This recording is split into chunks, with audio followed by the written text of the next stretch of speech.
Queridos amigos, bienvenidos a un programa muy especial, de esos que parecen más para estudiantes de universidad que para un canal de televisión, porque os vamos a hablar de algo curioso, sorprendente, pero seguro que muy interesante, es decir, el sentido de la historia. No os vayáis, esperad un poco, porque creo que os va a interesar. Naturalmente me presento aquí como sacerdote y a un tema tan enorme no puedo dar todas las respuestas que dan los filósofos y los pensadores, simplemente la respuesta que llamamos judeo-cristiana, que es al mismo tiempo una propuesta.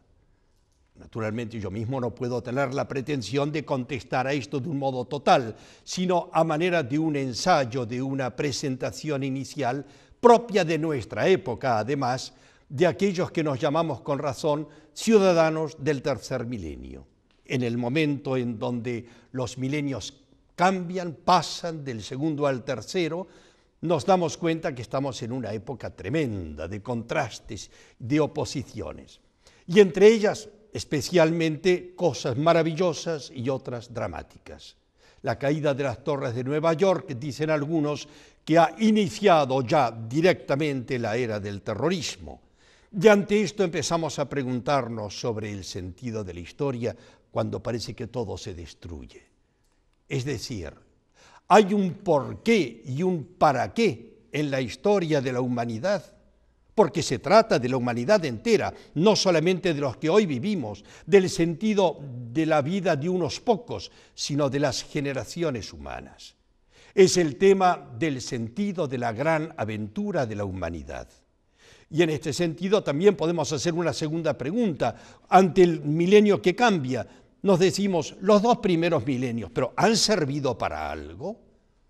Y así, siguiendo y dando vuelta a la página, cuando vemos las represalias que desencadenaron aquella caída de las torres y que se abatieron contra un pueblo en gran parte inocente y casi diríamos primitivo desde muchos puntos de vista, porque parece que vivían como hace siglos, viene todavía una impresión que nos hacemos nosotros como cristianos cuando decimos, hace mucho tiempo que vino Jesucristo, pero ¿ha cambiado algo? Claro, nos estamos situando nosotros como cristianos ante estas preguntas, ante una sensación casi dramática. Y todavía siguiendo con esta visión de los contrastes, de las oposiciones, de lo que pasa en una parte y de las respuestas y las represalias de los otros, nos preguntamos con aquel recordado Juan Pablo II, ¿hay lugar para la esperanza? Como os dais cuenta, amigos, es un tema grave, serio, pero determinante para el sentido de nuestra vida, porque la vida de la historia de todos nosotros juntos, que eso es la historia, determina el sentido de tu propia historia, de tu propia vida, porque si la historia no tiene sentido, la nuestra tampoco lo tiene.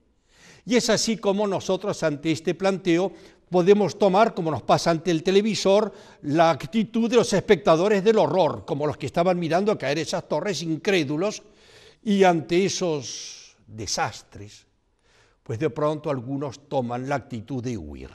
Hay muchas formas de huir. Aquí vemos unos que están huyendo de la caída de las torres y de las cenizas que se abatieron sobre una multitud. Pero hay otras formas de huir, decir, yo no puedo hacer nada, yo me voy, yo me evado. ¿Y qué debemos hacer? Y en estas realidades, de pronto nosotros, que vemos que esto sigue ocurriendo, venimos todavía a decirnos es que el mundo corre peligro y yo también con él.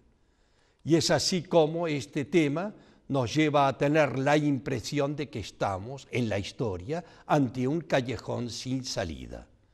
Es una impresión que han tenido muchos a lo largo de los tiempos y que nosotros con ciertas esperanzas hace algunos años, pues ahora tenemos una visión otra vez caótica de los acontecimientos. Creo que os dais cuenta que el tema nos interesa, nos involucra, nos compromete de alguna manera a todos. Y para hacer esto y para empezar a responder a esta pregunta sobre el sentido de la historia, pues se hace indispensable una visión global del conjunto de lo que es la historia. Yo diría, abrir un poco las puertas y las ventanas de lo que es el tiempo de la humanidad, quizás es una forma de empezar a acercarnos. En esa referencia a la historia global debemos decir enseguida que nosotros, situados en este momento del principio del nuevo milenio, 2000 años después de Jesucristo, inmediatamente nos decimos que todos sabemos muy bien que la historia no empezó con Jesucristo. Y así es como en esta situación misma decimos inmediatamente un dato importante, y es que los historiadores nos hablan de muchas civilizaciones antes de Cristo, empezadas hace unos 250 siglos. Tratad de situaros ante estas referencias. Vamos a tratar de verlo con mayor claridad, y para ello hagamos una línea del tiempo. Y en ese tiempo sabemos que la historia de la humanidad es una historia que se da en el llamado Cuaternario. El Cuaternario empezó hace 2 millones de años, la humanidad va apareciendo de una forma misteriosa pero real, y claro, no podemos contar todo y ni sabemos bien qué es lo que pasó. Lo que sí sabemos, y algunos datos los tenemos, son los referentes a lo que algunos llamarían la historia reciente. Fijaos qué curioso, historia reciente, y ahí tenemos unas líneas con una, si os fijáis bien, en color rojo, y esa línea se refiere al momento de la aparición del Homo sapiens. ¿Qué es el Homo sapiens? Es el hombre que empieza a darse cuenta que piensa, es decir, piensa que piensa, sabe que sabe. Antes de él, los antepasados suyos sabían y pensaban, pero no se habían dado cuenta que sabían y que pensaban. Se creían todavía como los demás animales. A partir de hace 90.000 años, el hombre empieza a darse cuenta que es un ser distinto. Naturalmente pasa el tiempo todavía, porque todo iba muy lentamente en esa época, y para ello tenemos nosotros datos como los que nos aportan los descubrimientos sensacionales en Burgos, en Atapuerca, en donde empezamos a enterarnos de ciertas cosas que nos hacen ver la historia cada vez con ojos más cercanos. Y así sabemos que se dieron fenómenos como los de Lascaux en Francia y Altamira, que son descubrimientos que no nos aseguran que son los principios de la era en que el hombre empieza su historia. Así lo dicen algunos. ¿Por qué? Porque hasta hace cierto tiempo se consideraba que la historia empezaba cuando el hombre empezó a escribir. Ahora nos dirán algunos pensadores, no, la historia empezó antes, cuando el hombre se puso a pintar. Y de hecho en las pinturas rupestres tenemos muchos más datos sobre lo que era el hombre primitivo que en esos escritos que se dieron mucho tiempo después y que no nos aportan datos tan impresionantes como de aquellas pinturas maravillosas de gente con un gran ingenio y al mismo tiempo capacidad de transmisión a sus generaciones de lo que estaban viviendo. Y aquí es donde vamos teniendo cifras. 250 siglos, decíamos hace un rato, el hombre empieza a pintar. Lascaux está cerca de los 20.000 años, Altamira hacia los 15.000 años, 12.000 años, 10.000 años la ciudad de Jericó, y aquí es donde nosotros nos empezamos a situar ante eso que decíamos, abrir las ventanas del tiempo. Y la pregunta viene ahora a nosotros que empezamos a preguntarnos por Jesucristo. ¿Y a Jesucristo dónde lo ponemos en esta visión de la historia? Pues veamos dónde le toca su lugar y veremos que Jesús se pone al final, en las últimas 2 rayitas que ni las vemos, de este esquema. Y así es como, fijaos qué curioso, algunos dicen, y lo he oído a los universitarios decirme muchas veces, pero no nos hable de Jesucristo, que vino hace 2000 años, el mundo sigue andando mal. ¿Hace mucho tiempo que vino Jesucristo? ¿Sabéis una cosa? En historia, los historiadores verdaderos se preguntan si Jesucristo es Dios, lo preguntan al revés, ¿por qué vino tan tarde? Qué curioso. Y así es como nosotros cuando vemos todo esto y si ampliamos, miramos con lupa esas últimas 2 rayitas, pues ahí tenemos de Jesucristo hasta hoy ahí nos podemos situar nosotros en lo que llamamos los 2000 años de cristianismo, que es precisamente el tiempo que nos interesa analizar un poco, ya que queremos dar una respuesta como tales, como cristianos. He ahí los 2 primeros milenios.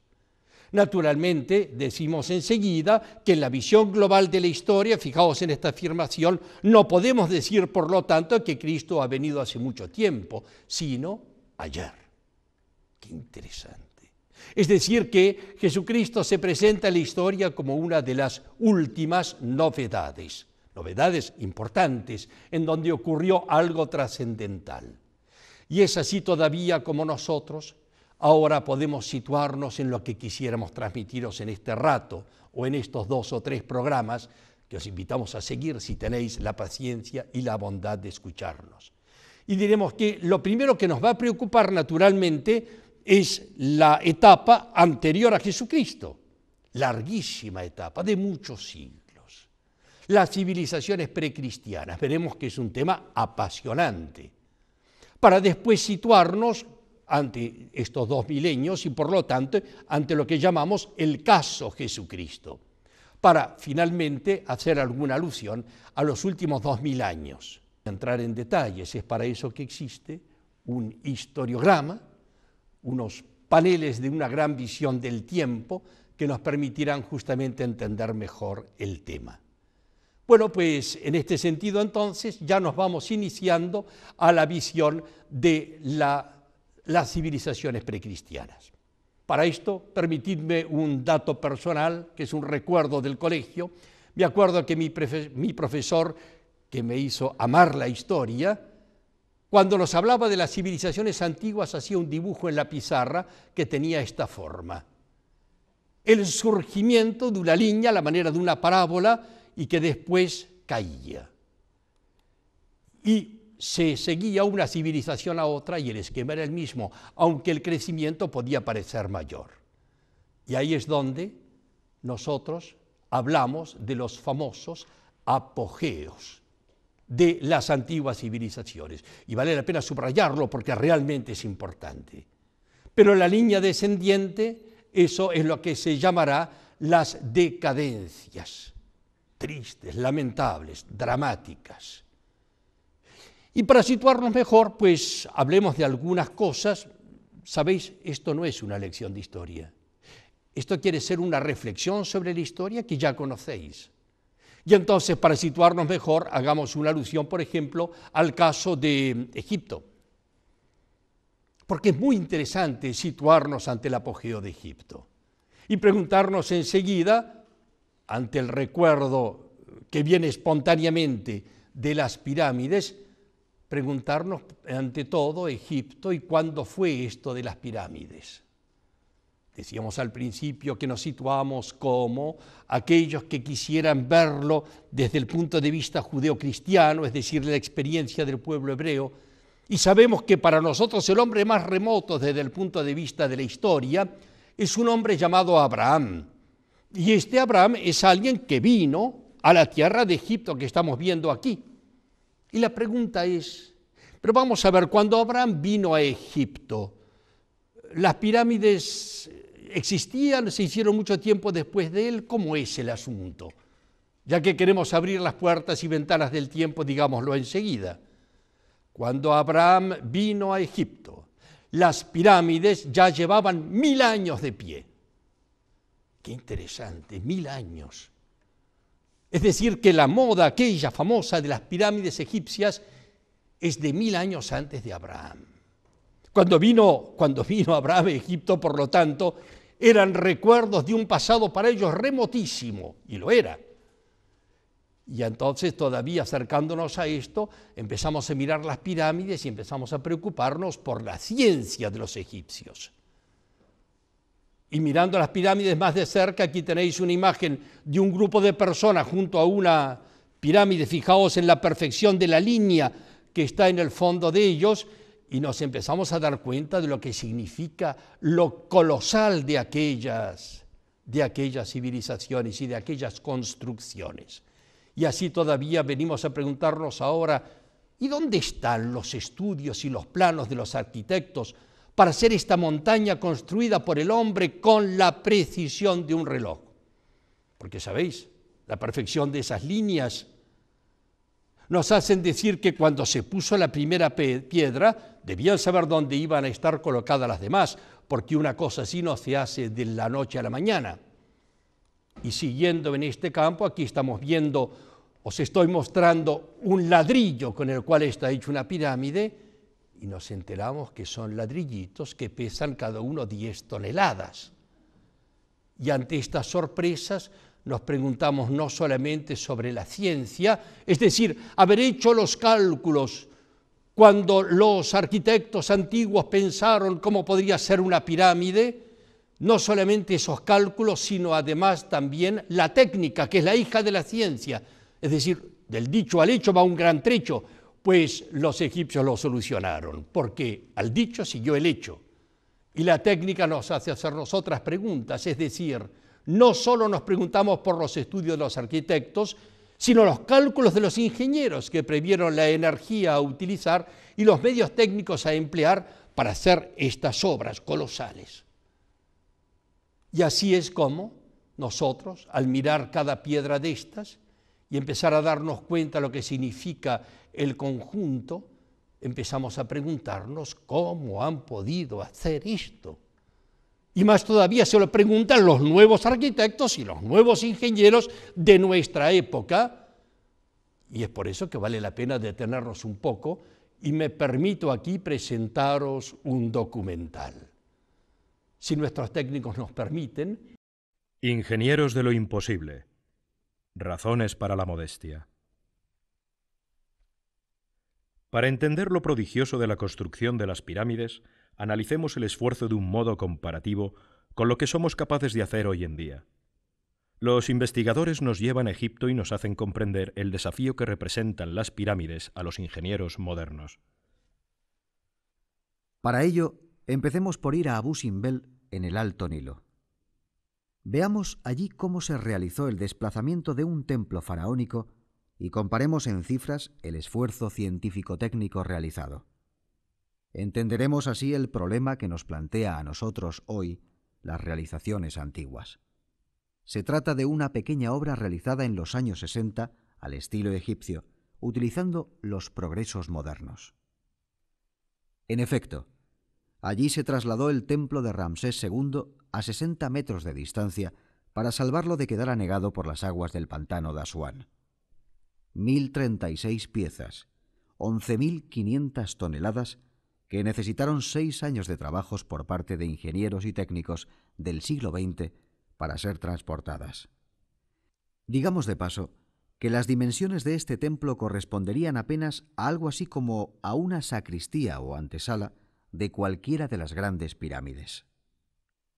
Vayamos entonces al norte de Egipto, a un lugar crucial, Gizeh, y más exactamente a la Gran Pirámide.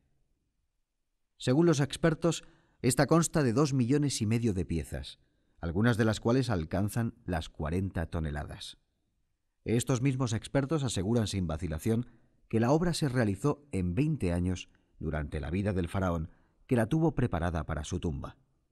Esto significa que tuvieron que colocar 125.000 bloques de piedra al año como media. Supongamos que los antiguos constructores hubiesen trabajado sin descansar, cosa improbable, ni de día ni de noche, no sabemos con qué iluminación, los 365 días del año. De la división de los 125.000 bloques y los 365 días, resultan 342 bloques al día cortados, labrados, levantados y colocados. Además, las piedras fueron traídas de mucho más de 60 metros de distancia. Ahora pongamos, a pesar de las incertidumbres que nos causa, que en diferentes turnos se permaneciese trabajando las 24 horas del día. Al dividirlo por los 342 bloques, nos da la cantidad de 14 bloques a la hora. 4 minutos, 18 segundos para colocar cada bloque. Los últimos estarían además a 153 metros de altura que mide la pirámide. Esta es una cifra que nos supera totalmente. Afirman los ingenieros modernos que para nosotros hoy esto sería inalcanzable con la tecnología, la organización y la planificación modernas. Es evidente que nos faltan elementos, porque para colmo, como decíamos, estamos hablando solamente de cálculos hechos a partir de lo necesario para trasladar la pirámide, con los medios de hoy, a 60 metros de distancia, sin contar con el esfuerzo de trabajar cada piedra. Como dice un investigador, pretender que la Gran Pirámide se haya hecho con los avances modernos del siglo XX es un insulto a su ciencia, su capacidad, su ingeniosidad y su tecnología. No vamos a cansaros ahora con cifras, pero bastarían unas reglas de 3 para entender mejor el problema y lo que queremos transmitiros hoy aquí. Es decir, que con la técnica actual, incluidas las poderosas máquinas de la segunda mitad del siglo XX, los cálculos nos dicen que suponiendo 10.000 operarios en vez de los 1.000 de Abu Simbel y sus sofisticados mecanismos modernos con los que trasladaron dicho templo, necesitarían un poco más de 482 años para hacer dicha obra. Y aquí solo hemos hablado del esfuerzo físico, pero la planificación logística y los conocimientos y cálculos necesarios para desarrollar una obra de estas características, ¿dónde están? ¿Cómo se hicieron? Todo un mundo de conocimientos, técnicas, capacidad empresarial de tal magnitud, que son realmente una llamada a la modestia para nosotros hoy. Solo tenemos teorías, pero la realidad de cómo se logró hacer aquel coloso escapa totalmente a nuestros conocimientos. En conclusión, digamos que hace 5.000 años, aquella civilización egipcia, desde un punto de vista de las técnicas de construcción, no tenían nada que envidiarnos. Realmente, viendo un documental de este tipo, naturalmente nos damos cuenta que hay comparaciones que no se pueden hacer igual. Los que transportaron aquel templo lo hacían en jornadas de 6 horas de trabajo, porque lo consideraban muy cansado y muy dificultoso con todos los feriados modernos. No eran aquellos batallones de esclavos que trabajaban hasta morir por hacer la pirámide para su dios el faraón. Pero realmente la afirmación esa de que pretender decir que es con la técnica actual que los egipcios hicieron las pirámides es un insulto a su ciencia, a su ingeniosidad y a su capacidad, incluso empresarial. Y esto, amigos míos, 1000 años antes de Abraham. Realmente interesante, ¿verdad? Lo que en todo caso aparece muy claro es que no parece ser un problema de ciencia y de técnica el cambio del mundo y del hombre. Y ante esto nos hemos puesto en el caso de Egipto. Y podríamos hablar de otras civilizaciones, aunque sea un recuerdo. Sabemos que la Mesopotamia, antes que los egipcios, tenía datos increíbles sobre la realidad de la tierra, hasta tal punto que, no me voy a detener aquí a dar muchos datos, pero en la civilización que llamamos babilónica, sirio-babilónica, pues los datos que hay en el orden de la astronomía forman parte de los enigmas de la historia, porque las medidas que tuvieron de la Tierra y del espacio fueron olvidadas por las generaciones siguientes y recuperadas a partir de Galileo, que algunos pensaron que era el gran descubridor del telescopio, 3.800 años más tarde. Hoy sabemos que los tubos por los cuales miraban los mesopotámicos eran lentes de aumento. Y así las sorpresas vienen en cuanto a la ciencia y la técnica de los antiguos. Si vamos a Grecia en el orden de la belleza, pues realmente nos sentimos, como decíamos de los egipcios, con una invitación a la modestia. Porque cuando se mira el Partenón de Atenas, nos encontramos con que es la expresión del nec plus ultra de la perfección de las medidas arquitectónicas. Nos hemos enterado hace pocos años que resulta que el Partenón es la base de una pirámide y la preocupación que tenía esta gente no era técnica, sino estética, para que pareciera más bonito y más esbelto. Entendieron que era necesario no hacerlo a plomo, como se hacían todos los edificios, y de ahí su belleza, porque conocían la curvatura de la tierra. En esta imagen vemos que en solo 280 metros no se ve el otro extremo. Conocían aquellos datos y eso nos permitía entender todo con unos ojos nuevos. Y estamos hablando de la era antes de Jesucristo. Y así hablamos de la Mesopotamia, de Egipto, de Grecia y de Roma. Roma es interesante, pues justamente esta visión de la historia en gran parte partió para mí de aquello, y en Roma decía que el proyecto social romano también nos hace ver con ojos nuevos nuestros problemas sociales actuales. Y nos decía, ¿por qué? Porque Roma proyecta para sus ciudadanos un mundo paradisíaco. Y nos decía, y nos daba los ejemplos, nos decía, pero es que si nos escuchasen los romanos decir que nuestras ciudades, nuestras grandes metrópolis modernas son grandes centros de producción, nos dirían, pero ¿estáis locos? Las ciudades están hechas para divertirse, que para producir y para trabajar. Y entonces, ¿cuál era su proyecto social? Pues en primer lugar, vivir sin trabajar. Ese era el proyecto romano. Mucho más interesante, ¿no os parece? Y no solamente eso, sino que además a expensas públicas, muy importante. Y eso a través de distribuciones en dinero metálico. Ya como Martina nos decía, pues tenemos los datos de cuánto se distribuyó a los ciudadanos romanos. En 7 distribuciones tenemos exactamente las cifras. Y además, muy importante en el proyecto romano, todo esto con 365 días de fiesta al año. Ese era el proyecto romano. No sé si sabéis que cada día de la semana en latín se dice la feria, es decir, la fiesta. Es decir, lunes fiesta y martes fiesta, y el miércoles sigue la fiesta, y el jueves ¿cómo no va a ser fiesta? Y así es como ellos querían. Nos decía todavía Martina, lamentablemente no llegamos a tener más de 172 días de fiesta por año y se nos vino abajo el proyecto. Qué pena, pero qué interesante también. Y es así como nosotros ante todo esto, viendo los apogeos, decimos, en el mundo anterior a Cristo, escuchad bien esto, hubo tiempo, conocimientos y medios técnicos para hacer un mundo espectacular como el nuestro. Lástima que sobrevinieron las decadencias, en donde no solo las civilizaciones decaen, sino la misma historia involuciona, es decir, se enrosca. Involucionar es lo contrario de evolucionar. Y así es como nos encontramos ante una especie de callejón sin salida que provoca las decadencias. En Egipto todo queda sepultado bajo las arenas, menos las pirámides hechas a toda prueba. Y así estas imágenes que nos recuerdan la llegada de Champollion, aquel famoso antiguo estudioso de la arqueología, nos encontró con esto caído y empezó a preguntarse cómo han hecho todo esto.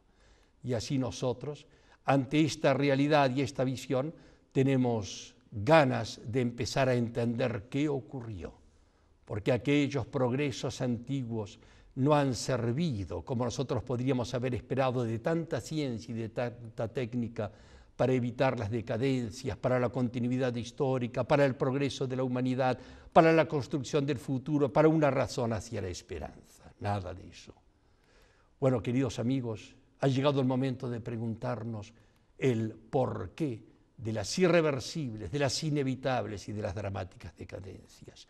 La pregunta es ¿por qué? Vamos a seguir hablando la próxima vez sobre todo esto, pero permitidme que terminemos con unos pensamientos que sean un poco una reflexión sobre todo lo que acabamos de ver, porque esto nos invita a pensar en el sentido de la historia y qué hace falta para que la historia tenga sentido. Escuchemos entonces y veamos sobre todo, acompañados por la música, el sentido de estas cosas.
Muchas gracias.